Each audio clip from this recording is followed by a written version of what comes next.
A majority of users today get their power from the macrogrid. Microgrids are the alternative to the macrogrid. To understand microgrids, we have to understand macrogrids.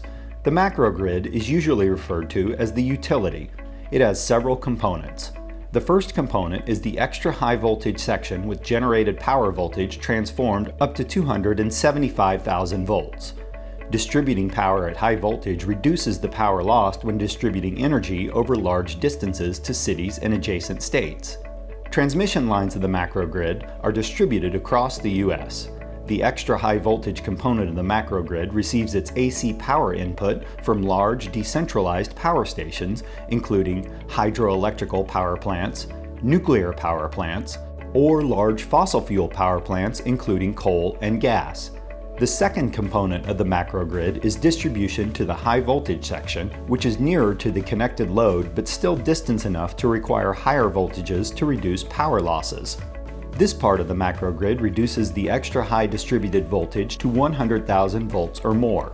High voltage lines distribute power to localized rural and urban areas containing many towns and cities. This high voltage component also is fed by additional power suppliers including medium-sized fossil fuel power stations, surplus energy from industrial facilities, and other medium-sized power plants such as large diesel electric.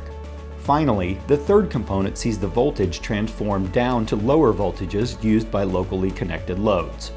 Low voltage lines distribute power at voltages ranging from 480 volts to 220 volts. At this level is where most macrogrid loads are connected. A big disadvantage of the macrogrid for users connected at the local level is their vulnerability to power outages from downstream interruptions. Storms several states away can cut off power supply to loads connected to the low voltage component of the macrogrid. Winter weather can disrupt high voltage distribution lines. Large power stations within the extra high voltage macrogrid can go offline, leading to power outages and brownouts. The U.S. utility grid is an aging system, as the power outages in Texas demonstrated, and is not a universally connected grid system for one sector to supply power should another sector go offline. At the heart of every macrogrid system, at the end of the extra high and high voltage transmission lines, is the local power distribution network. This is in itself a microgrid, supplying low voltage through local transmission lines from 220 to 480 volts to things like residential areas, industrial plants, medium-sized cities, or data centers. When the macrogrid fails, all these local loads can lose power. The solution is power independence through adopting a microgrid.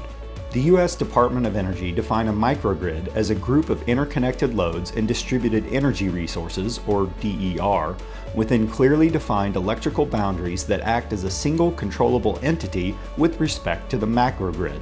A microgrid has power generation independent of the macrogrid, like a renewable energy power for those users wishing to have a more sustainable energy supply and lower carbon footprint, including solar arrays, wind farms, gaseous or diesel-fueled generator systems, local use of combined heat and power (CHP) from large generator sets of local power plants, standby batteries incorporated into the power system to provide standby power, and manage transient load conditions.